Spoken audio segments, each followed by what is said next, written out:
नमस्कार। इस वीडियो में हम बात करेंगे उनकी जिनमें शराब बिना पिए ही फैटी लीवर हो जाता है। ये ज़्यादातर उन लोगों में होता है जिनमें मोटापा या शुगर या फिर मेटाबॉलिक सिंड्रोम हो। ज़्यादातर पेशेंट्स में ओवर न्यूट्रिशन या उल्टी पुल्टी डाइट के कारण लंबे टाइम तक ब्लड में ग्लूकोज या इंसुलिन या फिर फ्री फैटी एसिड बढ़े रहते हैं। ऐसी सिचुएशन में क्या होता है कि लीवर फैट के मेटाबॉलिज्म का काम करता है। ये देखता है कि चर्बी को कैसे पचाना है, कितनी फ़ैट ब्लड में जाएगी, कितनी लीवर में जमेगी, कितनी बॉडी पार्ट्स में या नाड़ियों में जमेगी। इसका सारा कंट्रोल लीवर के पास होता है। जब लंबे टाइम तक गलत चीज़ें खाते हैं या फिर ज़रूरत से ज़्यादा खाना खाते हैं तो लीवर में फ़ैट ज़्यादा इकट्ठी होती रहती है और धीरे धीरे बैलेंस बिगड़ने लगता है। फैट या लिपिड का प्रॉपरली डिस्ट्रीब्यूशन ना होने के कारण या लीवर पर लोड बढ़ जाने से लीवर सेल में फैट जमने लगती है। धीरे धीरे इनमें इन्फ्लामेशन हो जाता है। हालांकि ये एक रिवर्सिबल डिसऑर्डर है, लेकिन अंग्रेजी दवाइयों से इसका कोई अभी इलाज नहीं है। आयुर्वेद की हेल्प से 1 से 2 महीने में आप लीवर को नॉर्मल कर सकते हैं। इसके अलावा जिन महिलाओं में हार्मोन इम्बैलेंस ज़्यादा रहता है या फिर ऑक्सीडेटिव स्ट्रेस ज़्यादा होता है या आंत में कई बार बैक्टीरिया टॉक्सिन बनाने लगते हैं, तो ऐसी कंडीशन में भी लीवर में फ़ैट का प्रॉपरली जो मेटाबॉलिज्म नहीं हो पाता है और लीवर में फ़ैट जमने लगती है।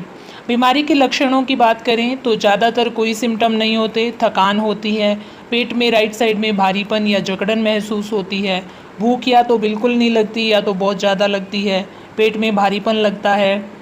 ट्रीटमेंट की बात करें तो मेनली इसमें मोटापा कम करें, एक्सरसाइज करें, वेट लॉस करें, डाइट पूरी स्ट्रिक्ट डाइट लें, जितनी एनर्जी चाहिए उतना ही खाएं, क्योंकि लोग सोचते हैं कि ओनली फैट खाने से ही फैटी लीवर होता है, लेकिन जितना भी ज़रूरत से ज़्यादा कार्ब या प्रोटीन खाते हैं वो सारा का सारा फैट या ट्राइग्लिसराइड में कन्वर्ट होता है।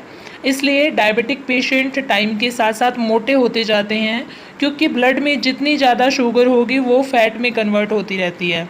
इसलिए बिना ज़रूरत के कुछ भी ना खाएं, जब भूख लगे तभी खाएं, जितनी एनर्जी डेली बर्न कर सकते हो उतना ही खाएं।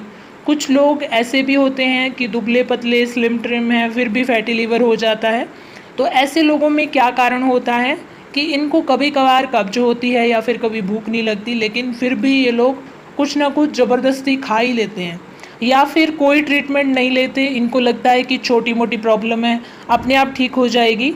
इसके अलावा हमने देखा है कि जब भी किसी को उल्टी दस्त या बुखार होती है तो ऐसी कंडीशन में सूप, दलिया या खिचड़ी या फिर बिना घी तेल की सब्जी रोटी खाने को बोलते हैं, ताकि बीमारी में लीवर को ज़्यादा काम ना करना पड़े। ऐसी कंडीशन में भी अगर मैदे की चीज़ें या फिर जंक फूड या नॉर्मल खाना भी अगर हम खाते हैं तो लीवर उसको प्रॉपरली डाइजेस्ट नहीं कर पाता, जिसके कारण फैट जो है वो डिपॉजिट होने लगती है। जब भी पेट की कोई प्रॉब्लम आए तो पेट को रेस्ट ज़रूर करवाएं, कम से कम खाएं, हल्का खाएं। फैटी लीवर की प्रॉब्लम से अगर आपको बचना है तो हर सप्ताह 1 दिन ज़रूर व्रत करें। फास्टिंग से जो भी एक्स्ट्रा फैट इकट्ठी होती है वो डाइजेस्ट हो जाती है, ट्राइग्लिसराइड जो होते हैं वो डिज़ोल्व हो जाते हैं। इसके साथ में फ़िज़िकल एक्टिविटी करते रहें, लंबे टाइम तक एक ही जगह ना बैठें, वज़न कम करने वाला लाइफस्टाइल रखें। डाइट की बात करें तो डेली कैलोरी इनटेक जो है उसको धीरे धीरे कम करें। एक्सरसाइज, वॉक, योगा या स्विमिंग करना शुरू करें। 1000 से 12 कैलोरी ही पर डे लें। कैफ़ीन फैटी लीवर से प्रोटेक्ट करती है, सो दिन में 2 कप कॉफ़ी फैटी लीवर में अच्छी रहती है। जौ, बाजरा, ज्वार का आटा खाएं। मूंग दाल का सूप, टमाटर सूप, लहसुन, प्याज, परवल, हरी मिर्च और हरी सब्जियां ज़्यादा से ज़्यादा खाएं। इसमें भी अखरोट या वॉलनट जो है वो अच्छा काम करता है। फैटी लीवर लंबे टाइम तक रहने से कैंसर होने का खतरा रहता है। फैटी लीवर के बाद स्टेज में इन्फेक्शन होने से लीवर फाइब्रोसिस हो जाता है, फिर उसके बाद लेट स्टेज में ये बीमारी और बढ़ती है तो कैंसर का रूप धारण कर लेती है। सो बी केयरफुल, अर्ली स्टेज में ही लाइफस्टाइल चेंज करें, क्योंकि लाइफस्टाइल ही इसका एक मेडिसिन है, या फिर आयुर्वेद की हेल्प लें। Thanks for watching.